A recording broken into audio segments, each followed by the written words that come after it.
All right, so today we're talking about why all diets can work, but all diets can also fail. You'll see this with many people. You'll hear a lot of success stories about certain diets. For example, let's take keto. You'll hear many success stories about people being on keto and it working. You'll hear other people, they went on keto and it didn't work for them. Now, this goes to show that all diets can work, but all diets can also fail. More importantly, why should you know about this? Well, a lot of people go on diets and 80 to 95% of diets fail, okay? And that's actually an actual real statistic. Not losing weight when going on diets over and over can lead to burnout, right? And then that leads to people blaming their metabolism and thinking their metabolism is broken and no diet they ever do will work. That's pretty much what they say, and a lot of people say this about themselves. They blame their metabolism, their genetics, and that's the reason that they're not losing weight.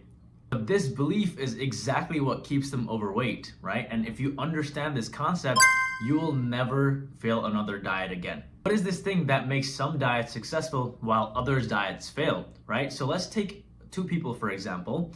One does keto and the other one also does keto. So person one does keto, person two does keto. The first one goes ahead with the diet and they are successful. They lose the weight that they want to lose. The second person does not lose the weight they want to lose, and in fact ends up gaining 2 pounds. What gives, right? What's the issue here? So the thing is, diets are undermined by one rule and one rule alone, and that is calories. And I'm sure you've heard it a million times, but this is actually important. And why is it important? That's exactly what I'm going to be breaking down in a second here. First off, what is a calorie? A calorie is just a measure of unit of energy. More specifically, it's the amount of heat required for raising the temperature of 1 gram of water by 1 degree Celsius. And in food, we have something called the large calories or the kilocalories, and a lot of places will label it as kcal, where 1 kcal equals 1,000 small calories. And we just refer to kilocalories as calories for the sake of simplicity. So when you're eating food, you're not just taking in healthy foods or unhealthy foods, you're actually taking in calories, aka energy. And your body uses that energy to carry out daily functions and live, such as movement, thinking, and bodily functions. Oh, and pretty much to stay alive. So pretty much the calories in food are the measurement of energy, and that's pretty much measured by heat. And since calories are literally measured as heat, which is energy, right? This directly ties into the laws of thermodynamics, which is a subcomponent of physics. Now, you cannot defy the laws of thermodynamics just like you cannot defy the laws of physics. It is impossible. It is one of the rules that the universe has set, and it is one that you must follow. You can't break the laws of physics, okay? If you did, you might win some sort of award, I think. The most important concept here is the first law of thermodynamics, which states that energy can neither be created nor destroyed. It can only be transformed. And in this case, it can only be used or stored. And if you consistently take in more energy than your body uses, your body has no choice but to store that energy. And most of the time, the body stores energy as body fat. If you take in less energy than your body needs, your body has to pull energy from your reserves, right? From body fat, okay? That makes you lose weight. That brings me to the next point, which is calories in versus calories out. And that's the amount of calories you take in per day versus the amount of calories you burn in one day. And this is the only thing that determines whether you gain or lose weight or not some specific diet, this thing alone, because it ties back to physics and you cannot defy the laws of physics. No other diet will help you lose weight. Not keto, not paleo, not cutting out fats, not the military diet. No other diet will help you lose weight except this rule alone, okay? All diets are undermined by this rule alone. Why? Because all foods have energy, aka calories, therefore it all has to adhere to the laws of thermodynamics. And you cannot, like I said, break the laws of thermodynamics. Meaning you cannot just follow a diet and not worry about calories, because calories are in food. Therefore, calories will dictate whether you lose weight or gain weight. Okay, and that brings me to my next point, which is one of the things that I struggled with when I started losing weight or tried to start losing weight, was going on diets that, you don't really understand, and you just follow these depressing diets, eating ridiculously unseasoned food, right? And you just make your life living hell by avoiding certain foods. Like pretty much everybody cuts out their favorite foods usually when they're on a diet. They're cutting out chips, pizza, and all of these things, right?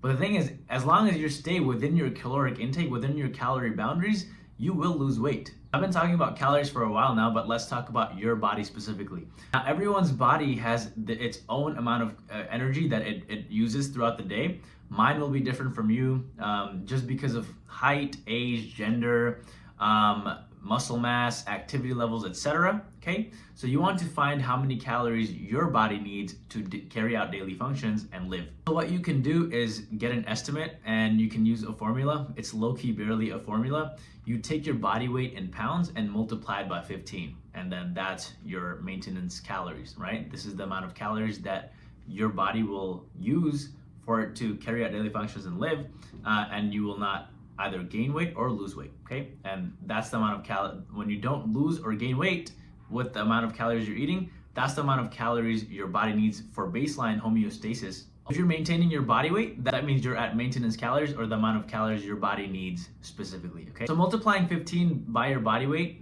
whatever calories you get, is just an estimate, right? So you don't want to just follow that religiously. You want to figure out whether that is your actual, whether that is your actual calories that your body needs, okay?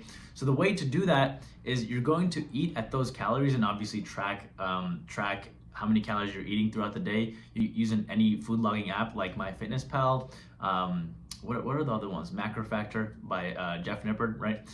And so while you're eating those many calories, you want to also weigh yourself every morning, and you want to do it for about 2 weeks or so, okay? And if your body weight is averaging to be the same, right, from the start of your diet to the end, while you're eating those many calories, then if it's averaging to be the same, then that means that's the amount of calories that your body needs, okay, for it to carry out daily functions. Now, if you're gaining weight, that means you're eating more calories than you need, which means you need to subtract 250 to 300 calories to see if your body weight stabilizes. And if it does stabilize, then that means that's the amount of calories your body needs. Now, if you're losing weight with those calories, that means you need to eat a little bit more so that you are at your true calories that your body needs, okay? Which is, and the amount of calories your body needs to carry out daily functions and stuff, this is called maintenance calories. Now, once you figure out your maintenance calories after doing that little experiment, you can go ahead and start dieting to lose weight. Now, how do you do that? Remember, all you need to do is eat in a calorie deficit to lose weight.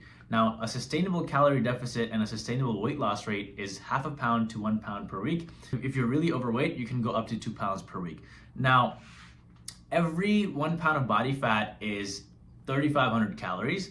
So what you want to do is, if you want to lose 1 pound of body fat per week, then you can minus 500 from the maintenance calories that you figured out, and you will lose 1 pound of body fat per week. Now, if you want to be a little bit more conservative and you want to lose a little at a slightly slower pace, which I would recommend if you're the type of person that likes to eat food, like me, I go on very slow diets, and that works just as well, if not better, than faster diets. So if you want to go and lose 0.5 pound per week, what you could do is minus 250 calories from your maintenance calories and eat at those calories. After some time, while you're dieting, you're going to hit a plateau. You're going to stop losing weight. Now, why does this happen? This happens because as people diet, their metabolism slows down, and this is an inevitable thing, all right? Now, what that means is that your daily caloric intake will come down to the point where it now matches the amount of calories you're eating, okay? And if it matches, right, and you're at maintenance and you're eating at maintenance calories, you're going to maintain your body weight. This is usually why weight plateaus happen. So to give a scenario, let's say your maintenance calories was 3,000 and you were eating 2,500 calories per day to lose weight. And you run this diet for 10 weeks and you lose 1 pound per week. But then after 10 weeks, you hit a weight loss plateau and you're not losing any more weight, and you're just keeping the same weight. So let's say you started at 200 pounds and you're now at 190 pounds, and you're after 10 weeks, and now you're not losing any more weight. And what gives, right? So pretty much it means that your new maintenance calories is probably 2,500 calories, and it's matching however many calories you were eating, which is 2,500, to lose weight. And so now your new maintenance is 2,500, which means you need to eat less than 2,500 to continue losing weight. So that's pretty much it. We covered why calories matter, okay, why all diets can be successful, why all diets can fail, and why calories are the only thing that matters when it comes to a diet. If you're going on a specific diet like paleo or keto, a lot of people are like, oh, don't worry about calories. As long as you're following this specific diet, let's take keto because I keep talking about it. If you're following keto and all you do is just cut out bread and all you're eating is fats and proteins, then you don't need to worry about calories. No, that's not how it works, because fats and proteins are made up, are actually make up calories by the end of the day, right? Because 1 gram of protein has 4 calories and one gram of fat has 9 calories. Those calories can add up, and you could potentially be eating more than your maintenance calories and gaining weight, even though you're on this diet. So going back to person 1 and person 2, the only reason person 1 is losing weight with keto is because they're eating less than their maintenance calories in order for them to lose weight, even though it's with keto. Person 2 is gaining weight with keto because they're eating more calories than needed for their body to maintain its body weight. And if you eat extra calories or extra energy, your body sees it as something that, okay, I'm gonna save this energy for later in case I need it, and it saves it as body fat. Your body doesn't understand a specific diet. All it understands is calories and the laws of thermodynamics, because that's the universe we live in, and those are the laws of the universe. You cannot defy the laws of thermodynamics. You cannot defy the laws of physics. You will always have to adhere to them, and you will always have to adhere to calories. So now what you want to do is, again, figure out your maintenance calories, like I mentioned. And then once you figure out your maintenance calories, minus 200 to 500 calories from there, and then eat at those calories, and then you can continue losing half a pound to 1 pound per week. If you hit a weight loss plateau, it usually means your maintenance calorie is now matching your previous deficit calories that you were eating. So what you need to do is just lower your calories by another 200 to 250 calories in order for you to continue losing weight, okay? That's it for this video. If you liked it, go ahead and drop a thumbs up. If you have any questions, shoot them down in the comments. If you're running into other problems when it comes to weight loss, drop them down in the comments. I read every single comment, and I will make a video on it if you are running into a problem. By the way, if you're struggling to lose weight, no matter how healthy you eat or what diet you try, there's a link in the description that you can click where I go ahead and get on a call with you and explain how you can solve that problem. You don't have to click it or anything, but if you want to, it's there for you to click. Thanks so much for watching. If you like this video, go ahead and like it, subscribe, comment, all the other YouTube shit. I'll see you on the next one. Bye.